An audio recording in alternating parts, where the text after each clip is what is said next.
we will start chapter 5, major domains of the earth of geography. Okay, so let's read. As you have read in the first chapter, the earth is the only planet which has life. Human beings can live here because the life sustaining elements of land, water and air are present on the earth. The surface of the earth is a complex zone in which three main components of the environment meet, overlap and interact. The solid portion of the earth on which we live is called the lithosphere. The gaseous layers that surround the earth is the atmosphere, where oxygen, nitrogen, carbon dioxide and other gases are found. Water covers a very big area of the earth surface and this area is called the hydrosphere.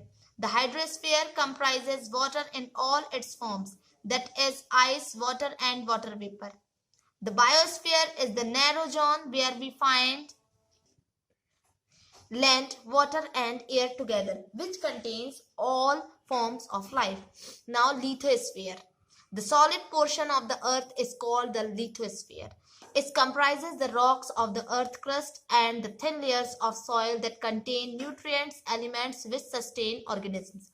There are two main divisions of the earth's surface. The large land masses are known as the continents and the huge water bodies are called the ocean basins.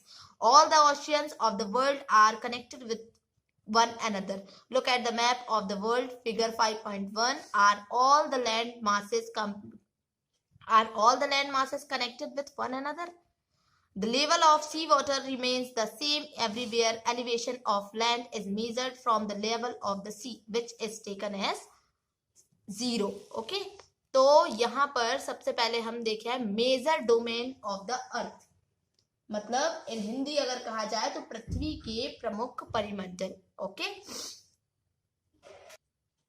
जैसा कि आप first chapter में पढ़ चुके हैं कि पृथ्वी अर्थ एकमात्र ऐसा प्लैनेट है जहां पर जीवन है, लाइफ पॉसिबल है. ठीक है, ह्यूमन बींग्स यहां पर जीवित रह सकते हैं, सरवाइव कर सकते हैं. ओके, क्योंकि लाइफ के लिए सस्टेनिंग एलिमेंट्स जैसे लैंड, वाटर एंड एयर यहां पर प्रेजेंट है. ठीक है, अर्थ में ये सारी चीजें प्रेजेंट है.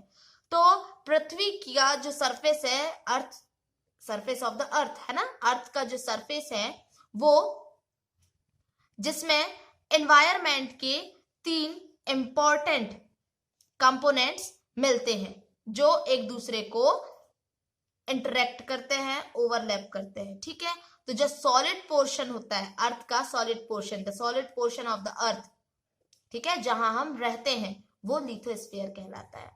द गैसियस लेयर्स है ना, गैस की परतें, ठीक है, जिससे हमारा अर्थ जो है वो घिरा हुआ है, वो कहलाता है एटमॉस्फेयर, जहां ऑक्सीजन, नाइट्रोजन, कार्बन डाइऑक्साइड और अदर गैसेस भी मिलती हैं. ठीक है, फिर हमारे अर्थ का जो बिग एरिया है, वेरी बिग एरिया, वो वाटर से कवर्ड है. ठीक है, ज्यादातर एरिया में पानी है ना, earth surface, and this area is called the hydrosphere, और उस एरिया को हाइड्रोस्फीयर कहा जाता है. ठीक है, तो हाइड्रोस्फीयर में वाटर के सारे फॉर्म्स जैसे आइस, वाटर और वाटर वेपर तीनों चीज पाए जाते हैं. ठीक है, अब आता है बायोस्फीयर.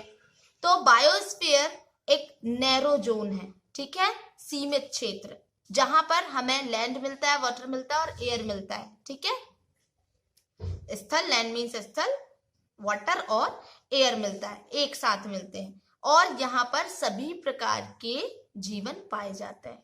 ठीक है, नाउ लिथोस्फीयर. लिथोस्फीयर मीन्स भूमंडल है ना. तो पृथ्वी का solid portion, the solid portion of the earth is called the lithosphere. Okay, तो जो लिथोस्फीयर है वो अर्थ क्रस्ट और थिन लेयर ऑफ सॉइल, मतलब मिट्टी की पतली परत से मिलकर बना होता है, जिसमें न्यूट्रिएंट्स होते हैं. ठीक है, सभी ऑर्गेनिज्म के लिए, मतलब सभी जीवों के लिए न्यूट्रिएंट्स इसमें पाए जाते हैं. ठीक है, अब 2 मेन है ना, तो पृथ्वी का अर्थ के सरफेस को 2 मेन पार्ट्स में डिवाइड किया गया है। तो जो लार्ज लैंड मासेस है ना, बड़े स्थलीय भूभाग, ठीक है, the large land masses are known as the continents. Large land masses वाले एरिया को कॉन्टिनेंट्स के नाम से जाना जाता है। एंड ह्यूज वाटर बॉडीज, ठीक है, बड़े वाटर बॉडीज है ना, जलाशयों को क्या कहा जाता है? Ocean basins.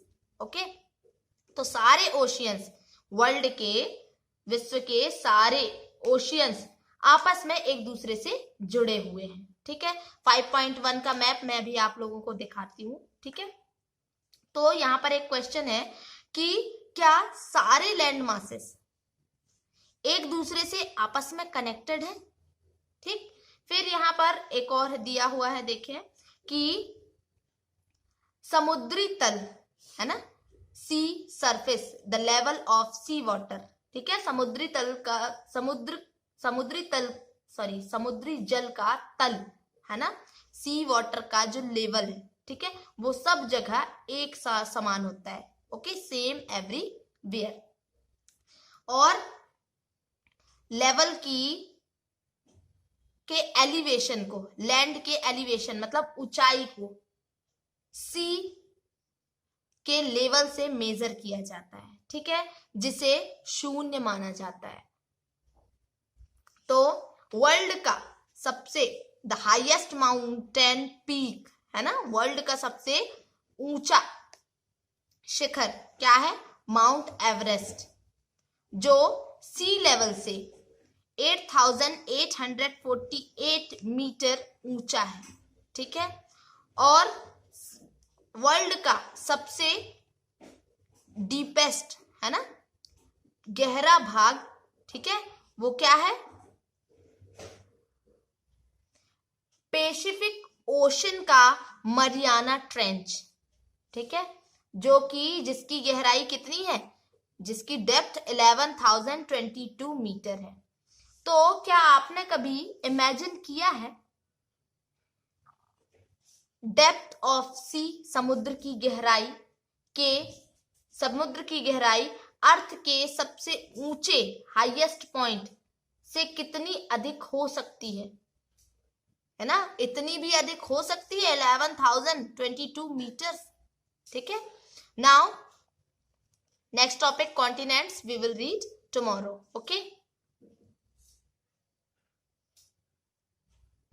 Now here you see world map. See North America, South America.